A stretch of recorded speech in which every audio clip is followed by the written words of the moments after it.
যে আদম আলাইহিস সালাম এর দুই সন্তান, এক সন্তানকে হত্যা করার পর আরেক সন্তান মাথায় হাত দিয়ে বসে আছে, কিভাবে তার ভাইকে দাফন করবে এই জ্ঞান তার কাছে নাই। আল্লাহ পাক কাককে পাঠালেন, সে মাটি খুঁড়ে দেখালো কিভাবে দাফন করতে হয়। তার মানে শিক্ষা আমাদের চারপাশেই আছে। শিক্ষা গ্রহণ করার জন্য সবসময় টেক্সট বুকের প্রয়োজন হয় না। শিক্ষা গ্রহণ করার জন্যে সবসময় টেক্সট বুকের প্রয়োজন হয় না। এই ডারউইনের মতবাদের প্রয়োজন হয় না। শিক্ষা গ্রহণ করার জন্যে একটু দূরদর্শিতাই যথেষ্ট। বহু মানুষ এই পৃথিবীতে বেঁচে আছেন যাদের অক্ষর জ্ঞান নাই, লিটারাল জ্ঞান নাই, কিন্তু তারা অনেক বেশি অভিজ্ঞতা সম্পন্ন আছেন না? আচ্ছা, এমনকি আমাদের প্রিয় নবী মুহাম্মদ রাসূলুল্লাহ সাল্লাল্লাহু আলাইহি ওয়াসাল্লাম কিন্তু এই আক্ষরিক জ্ঞান, আলিফ বা তা সা এগুলো লিখতে পড়তে জানতেন না। এটা কি আপনারা জানেন? আল্লাহ পাক তাকেই শেষ নবী করেছেন এবং আমরা তাকে বলি তিনি উম্মি। উম্মি মানে হচ্ছে অক্ষর জ্ঞানহীন। কিন্তু এই পৃথিবীর সবচাইতে জ্ঞানী মানুষ, ইতিহাসের শুরু থেকে শেষ পর্যন্ত সবচাইতে জ্ঞানী মানুষ হচ্ছেন মুহাম্মদ রাসূলুল্লাহ সাল্লাল্লাহু আলাইহি ওয়াসাল্লাম। অক্ষর জ্ঞানী সব কিছু নয়। সিগনেচার করতে পারলেই এই আপনার একটা জাতি জ্ঞানী হয় না। সাক্ষরতার হার বাড়লেই একটা জাতি জ্ঞানী হয় না। একটা জাতি জ্ঞানী হয় তখন যখন তার ভিতরে আধ্যাত্মিক পরিবর্তন আসে, যখন তার ভিতরে মানবিক গুণগুলো ইনস্টল হয়, যখন সে মানবতার কল্যাণে কাজ করতে পারে, যখন সে খারাপ পথে যায় না, ন্যায়ের পথে থাকে, অন্যায়ের পথে যায় না, তখন সে ভালো হয়। অক্ষর জ্ঞান সব কিছু নয়। আর আমরা এখন পাশের হারটাকে বেশি ফোকাস করি। কত পার্সেন্ট পাশের হার, কত পার্সেন্ট শিক্ষিত, এটা বড় কথা নয়, কত পার্সেন্ট পাশের হার। পাশের হার সব কিছু নয়। একটা দেশ আছে এখনো পৃথিবীতে, তার নাম ভুটান। কি নাম? বলা হয় যে পৃথিবীর সবচেয়ে সুখী দেশগুলোর মধ্যে একটা হচ্ছে ভুটান। তারা কীরকম জানেন? কৃষিকাজ করে। হ্যাঁ, কৃষিকাজ করে, দিন আনে দিন খায়, চাষাবাদ করে, ফসল ফলায়। যে ফসল খাওয়া দাওয়া করার পরে যেটা বেঁচে যায় সেটা এক্সপোর্ট করে। কেউ কারোর সাথে হানাহানিতে যায় না। হ্যাঁ, ছোট ছোট ছোট পরিবারে বিভক্ত, গোত্রীয়, সেখানে গোত্রীয় বিভাগ আছে, কিছু পলিটিশিয়ানরাও আছেন, কিন্তু কারোর সাথে কোনো হানাহানি কাটাকাটি এইসবে নাই তারা। পৃথিবীর সবচেয়ে সুখী দেশগুলোর তালিকায় ভুটানকে বলা হয় একটা দেশ।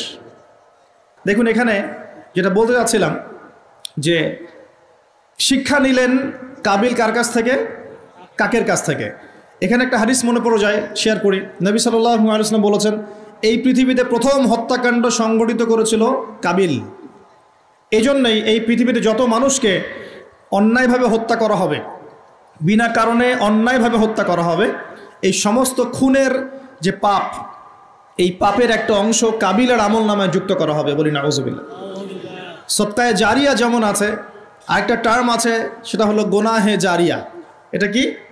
একটা মাদক দ্রব্যের বার খুলেছেন, আপনি মারা যাওয়ার পরেও যদি মানুষ মাদক খেতে থাকে, কবরে শুয়ে শুয়ে গোনা পাবেন ইনশাআল্লাহ। একটা গান গেয়েছেন যেখানে আজে বাজে মিউজিক আছে, বা আজে বাজে শিরকি কথা আছে, কুফরি কথা আছে, মানুষকে আপনার আল্লাহ থেকে দূরে সরাচ্ছে। যত মানুষ সেই গান গাবে এবং শুনবে, আপনার মৃত্যুর পরেও কবরে শুয়ে শুয়ে সেই গোনা পাবেন ইনশাআল্লাহ। একজন মানুষ সিনেমা হল করেছে এবং সেখানে নগ্ন ছবি প্রদর্শন করা হয়। আর এখনকার বেশিরভাগ সিনেমাতেই নগ্ন ছবি দেখানো হয়, কারণ এখন অনলাইনে ঢুকলেই মনে হয় এই জগৎ সমান সমান যৌনতা, মানে এই পৃথিবীটাই মানে যৌনতা, সবখানেই যৌনতা। এমনকি একটা স্যান্ডো গেঞ্জি কিনতে যাবেন, সেখানেও দেখবেন একটা নগ্ন মেয়ের ছবি দিয়ে রেখে দিয়েছে, মানে সব যৌনতা। তো এই যে সিনেমা হলটা করেছেন, যত মানুষ এখানে সিনেমা দেখবে, যদি আপনি মারাও যান, যত মানুষ সিনেমা দেখতে থাকবে, এই গোনার একটা অংশ আপনার কবরে অটোমেটিক ট্রান্সফার হতে থাকবে ইনশাআল্লাহ। এভাবেই যদি আপনি মাদ্রাসা করেন, যত মানুষ পড়বে, আগামীতে শিক্ষিত হবে, দিনের জ্ঞান অর্জন করে মানুষের মধ্যে দাওয়াতের কাজ করবে, সমস্ত নেক আমলের একটা অংশ আপনি পাবেন ইনশাআল্লাহ। একটা মসজিদ করেছেন, মসজিদে ইনভেস্ট করেছেন, একটা মসজিদ করে দিয়েছেন, এই মসজিদে যত মানুষ নামাজ পড়বে ইনশাআল্লাহ আপনি এর একটা নেকির ভাগিদার হবেন ইনশাআল্লাহ।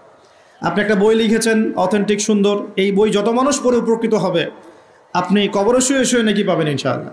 ভালো কিছু বলেছেন, ভালো লেকচার দিয়েছেন, যত মানুষ শুনবে, আমল করবে, জীবন পরিবর্তন করবে, ইনশাআল্লাহ আপনি কবরে শুয়ে শুয়ে নাকি পাবেন ইনশাআল্লাহ তাআলা। এটা সবচেয়ে সেরা ইনভেস্ট, সবচেয়ে সেরা ব্যবসা।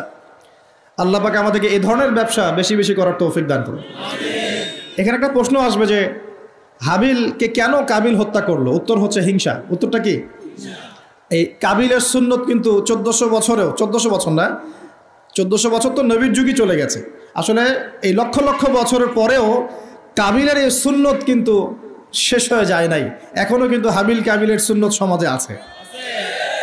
যখনই দেখা যাবে যে কেউ কোনো ভালো কাজ করছে বা ভালো কিছু হচ্ছে, তখন এক শ্রেণীর কাবিল অটোমেটিক বের হয়ে যাবে যারা এই হাবিলের পিছনে লেগে যাবে। কথা ঠিক কি না? প্রতিটা সেকশন এটা আছে। যদি পলিটিক্যাল ক্ষেত্রে একজন পলিটিশিয়ান ভালো কাজ করা শুরু করে, কিছু কাবিল বের হয়ে তার বিরোধিতা করা শুরু করবে, দেখবেন। সমাজের ক্ষেত্রে কিছু ভালো নেতা যদি বের হয়, তারা ভালো কাজ করছে মানব সেবামূলক, কিছু বের হবে কাবিল যারা এর পিছনে লেগে থাকবে। ধর্মীয় ক্ষেত্রেও দেখবেন যদি ভালো কিছু আলেম, ওয়াইজ, ভালো মুফাসসির, আপনার লেখক বা ভালো কিছু বের হয়, ভালো কোনো পার্সন বের হয় যারা দিনের জন্য কাজ করছেন, উম্মার জন্য কাজ করছেন, এক শ্রেণীর কাবিল অটোমেটিক বের হয়ে যাবে যাদের কাজই হবে 24 ঘন্টা তার পিছনে লেগে থাকা। কিন্তু এতে করে ফায়দা কি? এতে করে কাবিলদের কোনো ফায়দা নাই, এতে করে হাবিলের ফায়দা আছে। কীরকম ফায়দা? হাবিল কি বলছিল? হাবিল বলছে যে তুমি যদি আমাকে মারার জন্য হাত প্রশস্ত করো, আয়াতটা পড়ে দেখেন, সূরা মাইদার মধ্যে আছে, শুরুর দিকেই আছে। তুমি যদি আমাকে হত্যা করার জন্য হাত প্রশস্ত করো, আমি কখনো তোমাকে হত্যা করার জন্য হাত বাড়াবো না। এটা হাবিলের কথা। কত উচ্চ লেভেলের শিক্ষা তার পিতামাতা তাকে দিয়েছেন, কত উঁচু লেভেলের শিক্ষা আদম আলাইহিস সালাম এবং হাওয়া আলাইহিস সালাম তাকে দিয়েছেন, কত উচ্চ মানের তাকওয়া তার মধ্যে ছিল। সে বলছে তুমি যদি হাত বাড়াও আমাকে মারার জন্য, হে কাবিল, আমি তোমাকে হত্যা করার জন্য আমার হাত বাড়াবো না, বরং আমি ভয় করছি আমাকে হত্যা করলে তুমি আমার এবং তোমার সমস্ত গোনা নিয়ে কিয়ামতের মাঠে উঠবে এবং তুমি শয়তানের অন্তর্ভুক্ত হয়ে যাবে। তাহলে কাবিল কি শেষমেশ এই দলে পড়ে নাই? এই দলেই পড়েছে। আল্লাহ পাক আমাদের সবাইকে হাবিল হওয়ার তৌফিক দান করুন, আর দৃশ্য অদৃশ্যের কাবিলদের থেকে আল্লাহ পাক হেফাজত করুন বলি আমি। এখানেও একটা সুন্নত আল্লাহ পাকে দেখেন, সময়ের কসম, খেয়াল করেন যে ওই সময়েও আল্লাহ পাক হাবিলকে রক্ষা করেছেন, পরকালে জান্নাত দিয়েছেন। কাবিল কিন্তু জান্নাতে যাচ্ছে না, তার ঘাড়ের মধ্যে নিজের ভাইয়ের হত্যার অপরাধ আছে। নবী পরিবারের সন্তান হওয়া সত্ত্বেও তার পরিণতি কিন্তু ভালো হলো না। খেয়াল করেছেন কি? আচ্ছা, এবার সামনে যান। নূহ আলাইহিস সালামের জীবন তো দেখলেন। এই 80টা পরিবারকে আল্লাহ পাক হেফাজত করলেন, বাকি সবাইকে ডুবিয়ে মারলেন। আমরা যারা এখন পৃথিবীতে বেঁচে আছি, এই 800 কোটি বা 1000 কোটি মানুষ, কোনো না কোনোভাবে কিন্তু আমরা সবাই এই 80টা পরিবারেরই সন্তান। কথা বুঝতে পারছেন না মনে হয়? এই যে বিশ্ব ভ্রাতৃত্বের কথা বলি না আমরা, এই বিশ্ব ভ্রাতৃত্বের কথা তো পশ্চিমারা বলে মানুষকে দেখানোর জন্যে, কথার কথা বলে। সত্যিকারের বিশ্ব ভ্রাতৃত্ব শিখতে হলে কোরআন পড়তে হবে। সত্যিকারের বিশ্ব ভ্রাতৃত্ব শিখতে হলে কোরআন পড়তে হবে। কোরআন বলছে এই যে পরিবারগুলোকে আল্লাহ পাক বাঁচিয়েছেন, জুদি উপত্যকায় এই নৌকা গিয়ে ঠেকেছে, ওই নৌকায় যারা ছিলেন তাদেরকে দিয়ে পরবর্তীতে পৃথিবী আবাদ করা হয়েছে। নূহ আলাইহিস সালামের 4 সন্তান ছিলেন। কয় সন্তান? একজন হচ্ছে শাম। কি নাম? শাম। এই শাম এর বংশধর হচ্ছে এই যে মিডল ইস্টের মানুষরা, মধ্যপ্রাচ্যের যে মানুষরা আছে, এরা শামের বংশধর। এক ছেলের নাম হাম। হাম ছিল কালো বর্ণের, মানে ব্ল্যাক স্কিন। এই হামের বংশধর হচ্ছে আফ্রিকান কন্টিনেন্টে যে মানুষগুলো আছে, আফ্রিকান কন্টিনেন্ট, এই যে কালো কালো মানুষগুলো, তারা কিন্তু হামের বংশধর। একজন হচ্ছে ইয়াফাস। ইয়াফাস হচ্ছে ওই ইউরোপিয়ান যারা, এরা হচ্ছে ইয়াফাসের বংশধর, সাদা চামড়া। আরেকজন সন্তান ছিল, তার নাম সম্ভবত কেনান। এই সন্তান নৌকায় ওঠে নাই। সে বলেছিল, তার বাবা তাকে ডাকছিল, নৌকায় আসো, আল্লাহর আযাব থেকে আজকে কেউ বাঁচাতে পারবে না। সে বলছে যে আমি পাহাড়ে উঠে যাব, পাহাড় আমাকে সেভ করবে। নবী পরিবারের সন্তান হওয়ার পরেও এই কেনান পানিতে ডুবে মারা গেল। আল্লাহ পাক তাকে বললেন, হে নূহ, লাইসা মিন আহলিক, সে তোমার পরিবারের কেউ না। নূহ আলাইহিস সালাম বলছেন, আল্লাহ, সে আমার সন্তান, তাকে মাফ করে দাও। আর আল্লাহ পাক বলছেন, লাইসা মিন আহলিক, সে তোমার পরিবারের কেউ না। মানে আল্লাহর হুকুম আহকাম না মেনে চললে নবী পরিবারের সন্তান হয়েও কেউ আল্লাহর গজব থেকে বাঁচতে পারবে না। আর আমরা তো কিছুই না, আমরা কিছু। তা আমাদের অহংকার শোভা পায়, আমি অমুক আলেমের সন্তান, অমুক মুহাদ্দিসের সন্তান, অমুক বক্তার সন্তান, হ্যাঁ, অমুক পলিটিশিয়ানের সন্তান, অমুক রাষ্ট্রনেতার সন্তান। এইসব জাতি, বর্ণ, গোত্র, এগুলো আল্লাহর আযাব থেকে বাঁচাতে পারবে না যদি কোরআন সুন্নাহ ফলো না করে চলে। এটা মূল কথা। আরও সামনে যান। এবার ইব্রাহিম আলাইহিস সালামের যুগটা আপনাকে দেখাই, ওই যুগের সময়টা দেখেন, বলে আসরি। ওইখানে আল্লাহ রাব্বুল আলামিন ইব্রাহিম আলাইহিস সালাম এবং তার অল্প সংখ্যক অনুসারীকে উদ্ধার করেছেন, বাঁচিয়েছেন। নমরুদের এই বিশাল রাজত্ব আল্লাহ পাক ধসিয়ে দিয়েছেন কি দেন নাই? আল্লাহ সুন্নত পরিবর্তন হয়েছে? হয়। আল্লাহ পাক ইব্রাহিম আলাইহিস সালামকে আগুনের পরীক্ষা থেকেও বাঁচিয়েছেন, আর নমরুদকে সামান্য মশা দিয়েই মেরে ফেলেছে। আল্লাহ সুন্নত কোনো পরিবর্তন হয়নি। নবী মুসা আলাইহিস সালামের যুগে যান, ফেরাউনের বিশাল বাহিনী, এখনকার এই রাশিয়ান বা ন্যাটো বা ইউরোপিয়ান কন্টিনেন্টে যত আছে, এই সবগুলোকে একত্রিত করলেও মনে হয় ফেরাউনের বাহিনীর মতো হবে না। এই পুরো বাহিনীটাকে মনে হয় 1 ঘন্টার মধ্যেই আল্লাহ পাক লোহিত সাগরে ডুবিয়ে মেরে দিলেন, একদিনের মধ্যেই। আল্লাহ পাকের কোনো পরোয়া নাই। আর বনু ইসরাইল আর মুসা আলাইহিস সালামকে আল্লাহ পাক উদ্ধার করলেন। আল্লাহ পাকের সুন্নত এটাই, যুগে যুগে বলে আসরি একই সুন্নত। আজ জাতির কথা দেখেন, বিশাল আকার দেহের মানুষ ছিল, একদম তাল গাছের সমান সমান লম্বা। তার একটা কথা বলতো, মান আশাদ্দু মিন্না কুওয়া, আমাদের চেয়ে শক্তিশালী কে আছে, তারা বলতো এই কথা।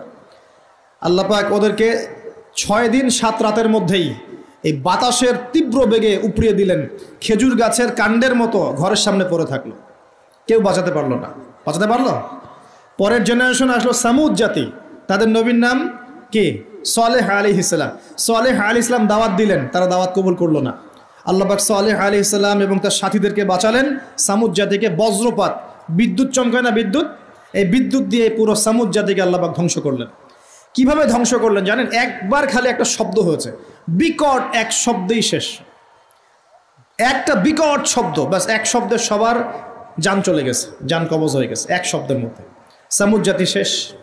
একটা জাতির নাম ছিল মাদিয়ান, কওমে মাদিয়ান। এই জাতির নবী ছিলেন শুআইব আলাইহিস সালাম। এই জাতির পাপ ছিল, তারা মাপে কম দিত। কি করত?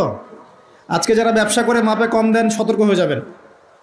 একটা জাতির উপর দুর্ভিক্ষ নেমে আসে তখন, যখন ওই জাতি মাপে কম দেয়। আমাদের সমাজে প্রচুর ব্যবসায়ী আছেন যারা মাপে কম দেন, ভেজাল খাওয়ান, একদিনের খাবার আরেক দিন খাওয়ান, মিথ্যা কসম করে পণ্য বিক্রি করেন, এবং মানুষকে বিষ খাওয়াতেও দ্বিধাবোধ করেন না, সামান্য কয়টা টাকার জন্য। সামান্য কয়টা টাকার জন্য। কয়দিন আগে দেখলেন না, এই যে বিরিয়ানি একটা রেড করলেন, দেখেন নাই? ওই যে 2 গ্লাস খাওয়াচ্ছে, খান, আপনারা খান, ওরা খাবে না, ওরা খাচ্ছে না। এরকম ব্যবসায়ীর সংখ্যা কি কম না বেশি? সবখানেই প্রতারণা।